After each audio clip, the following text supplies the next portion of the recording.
The Republican People's Party, CHP, and the Justice and Development Party, AK Party, have drawn closer on the eve of talks for the formation of the new government, a development which comes on the heels of the CHP's nominee for Parliament Speaker, Deniz Baykal, having meetings in a bid to secure party's backing for his candidacy in the upcoming election.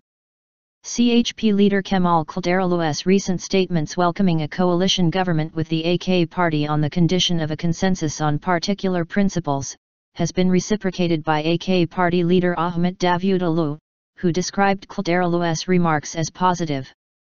In an interview with the Cumhuriyet Daily on Friday, Kılıçdaroğlu, acknowledging the unlikelihood of a triple coalition between the opposition parties that secured around 60% of the vote in the June 7 general election, was warm to the idea of a coalition with the AK Party. In the interview with Cumhuriyet, Kılıçdaroğlu hinted that the CHP would not let these preconditions be a major hurdle for a coalition with the AK Party, saying that the CHP would not be revanchist and would not bring those issues to the agenda of the parliament immediately. Previously, the CHP had set preconditions for forging a coalition with the AK Party, such as bringing the suspects of two graft investigations that went public in 2013 which implicated 4 then ministers, among other high-ranking individuals to trial, or bringing officials who were involved in alleged illegal transfers of arms to Syria with trucks belonging to the National Intelligence Service, MIT, to account. Kılıçdaroğlu had also argued that the duty of forming the government falls on the 60% bloc, referring to the CHP, the Nationalist Movement Party, MHP, and the People's Democratic Party, HDP.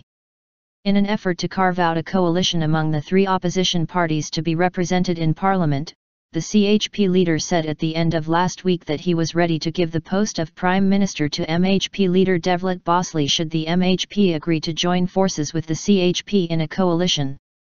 Kılıçdaroğlu's proposal that the leader of a party that obtained many fewer seats head a joint government was almost unprecedented in Turkish politics. The MHP leader gave the cold shoulder to Kılıçdaroğlu's proposal, describing the CHP leader's remarks as unfortunate. Underlining that the MHP is not a party after personal profit, Bahçeli told the CHP Daily on Saturday, this remark about leaving the post of Prime Minister of Kemal Kılıçdaroğlu is unfortunate. Is this a new sort of toy from China? How could they expect the MHP to be lured by this statement? AK Party and CHP alignment adds to prospect for Baykal's election as Parliament Speaker. The alignment of the AK Party and the CHP on the formation of a government following Baykal's visits to other parties ahead of the June 30 election for the post of Parliament Speaker added to the prospects for AK Party support for Baykal in the election. Davutoğlu recently commented on Baykal's nomination, calling him a long-serving politician and adding that everyone should view his candidacy respectfully, as he also currently serves as the interim Speaker of Parliament. Baykal first met with Bahçeli on Friday in a meeting which was also attended by MHP Deputy Group Chairman Octave Ural.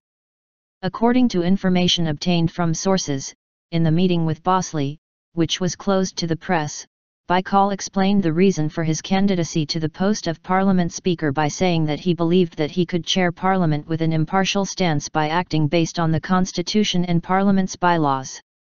Bahçeli, wishing Baykal luck, responded by saying that the MHP would support its candidate for the post of Parliament Speaker, according to sources. Baykal then convened with Davutoğlu in a meeting which did not feature talks on a coalition between AK Party and CHP, as Baykal told reporters after the meeting. AK Party announces its candidate for Parliament Speaker. Following the AK Party's Central Executive Board, MYK, meeting on Friday, Davutoğlu announced that former Defense Minister Ahmet Davutoğlu would be the party's candidate for the post of Parliament Speaker. Speaking to reporters after submitting a petition to the Secretariat of Parliament regarding his candidacy, Davutoğlu said that he will be meeting with party leaders to request support for his candidacy in the election of Parliament Speaker. The MHP named Kemal Kılıçdaroğlu, the former head of the Organization of Islamic Cooperation, OIC, who ran for president in August 2014, as its choice for speaker, while the HDP chose Mir Mehmet Fırat as its candidate. Parliament is expected to convene for the election of a speaker on June 30. In the first two voting sessions, a two-thirds majority of votes is required for a speaker to be elected. If no one gets the required majority in the first two sessions, a third will be held and the candidate who receives a simple majority will be elected. In the event that no simple majority is provided in the third session, a fourth session will be held between the two candidates who received the most votes. The candidate who receives the most votes in the fourth session will be elected speaker. The elections will be held by secret ballot. Salim Kuval, Ali Aslan KL contributed to this report.